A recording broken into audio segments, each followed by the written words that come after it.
Pakistani dramas के कुछ scene ऐसे होते हैं जो इंटरटेनमेंट नहीं देते बल्कि इंसान को अंदर तक खला कर रख देते हैं।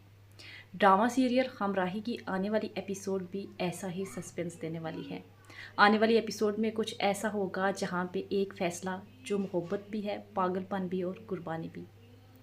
लेटेस्ट एपिसोड में हमें ये बताया जाएगा कि सेहान बार बार ये कहता नज़र आ रहा है कि मुझे अकेला छोड़ दो, मैंने थोड़ी देर अकेला रहना है, मुझे खुद को समझने दो। लेकिन हैरत की बात यह है कि उसे कोई समझता ही नहीं है। कोई तो उसका फेवरेट ब्रेकफास्ट बना के ला रहा है, कोई तो उसको बाहर घुमाने के लिए ले जाना चाहता है, और कोई अपनी अपनी सारी पेश कर रहे हैं कि आप ये करना है, आपने वो करना है।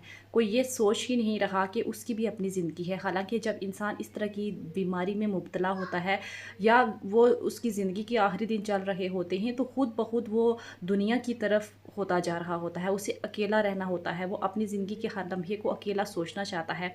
और यही चीज़ इस ड्रामे में हकीकत के बहुत करीब दिखाई गई है। सेहान के चेहरे पर हर वक्त एक अजीब सा खौफ है और वो हर एक को ये कहता है कि बस मैं अब मरने वाला हूँ, मुझे अकेला छोड़ दो, मैंने कोई खाना नहीं खाना, मैंने कोई पानी नहीं पीना, मैंने कुछ भी नहीं करना, क्योंकि मैंने मरना है। मैं किसके लिए खाना खाऊं?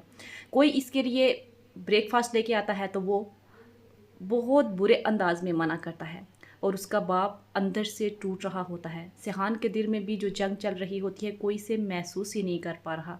और अगर बात की जाए दानिश तैमूर की तो बहुत स्ट्रॉन्ग एक्टिंग है।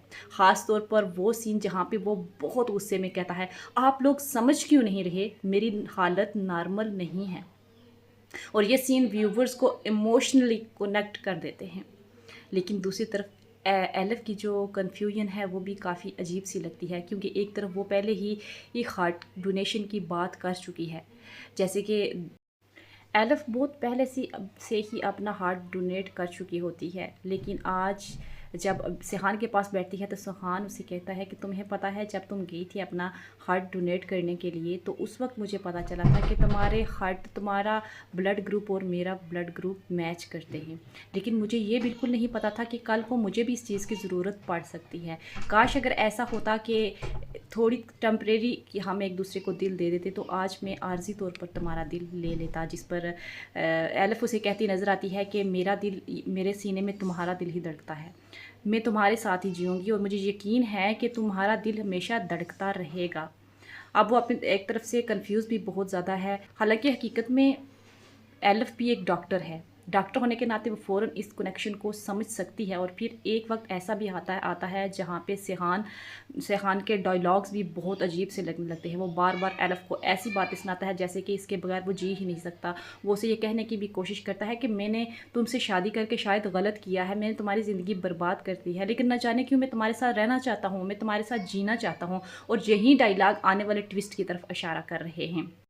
एलिफ को जब ये बार बार बात याद आती है कि अगर सेहान ना रहा तो उसकी ज़िंदगी का तो मकसद ही ख़त्म हो जाना है, इसलिए वो कहती है, वो एक ख़त लिखती है जिस ख़त के अंदर वो शायद पूरे ड्रामे का सबसे हार्ट ब्रेकिंग हिस्सा लिखती है। इस ख़त में वो अपनी मर्ज़ी से कुर्बानी देने की बात लिखती है। वो लिखती है कि अगर मेरी मौत से सेहान ज़िंदा रह सकता है तो मुझे कोई अफसोस नहीं। और फिर वो ख़त, वही ख़त गाजी यूसुफ के वो टेबल के ऊपर रख देती है।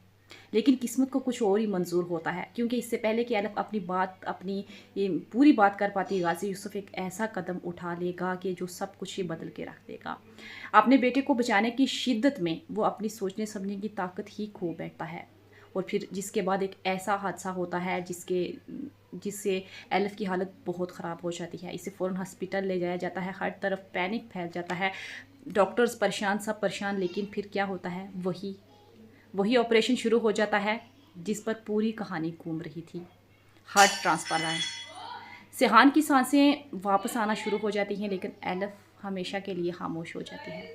सेहान को जब होश आता है तो वो सबसे पहले एलिफ को ही बुलाता है, एलिफ कहाँ है, एलिफ कहाँ है। पहले तो सारे खामोश रहते हैं, लेकिन गाजी यूसुफ झूठ बोलते हुए उसे कहता है कि एलिफ तुम्हें छोड़कर चली गई है क्योंकि तुम्हारी सेहत ख़राब थी। लेकिन इस बात पर सेहान बिल्कुल भी यकीन नहीं करता। वो कहता है कि ये सब झूठ है, क्योंकि जहाँ पे सच्ची मोहब्बत होती है ना, वहाँ पे सच झूठ की खुद बहुत ही पहचान हो जाती है।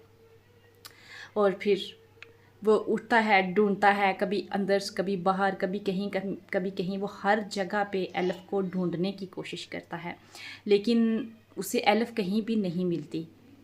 गाजी यूसुफ ने शायद अपने बेटे की मोहब्बत में ये सब कर तो दिया, गलत कदम उठा तो दिया, लेकिन फिर एक रात जब वो अपने कमरे में आके बैठता है और अपने टेबल पे उसकी नज़र पड़ती है और वो ख़त उसे वहाँ पे मिलता है, और वो ख़त जब पढ़ता है जो एलफ़ ने इसके लिए छोड़ा था, और जैसे जैसे वो हर लफ्ज़ पढ़ता जाता है उसकी आंखों से आंसू जारी हो जाते हैं, क्योंकि अब इसे एहसास होता है कि एलफ़ तो ख़ुद कुर्बानी देने के लिए तैयार थी, लेकिन इसने जल्दबाजी में ऐसा कदम उठा लिया जिसका बोझ अब पूरी ज़िंदगी वो इसके साथ रहेगा। और यकीन माने आने वाली एपिसोड के लिए ये सीन हर व्यूवर को इमोशनली तोड़ देंगे।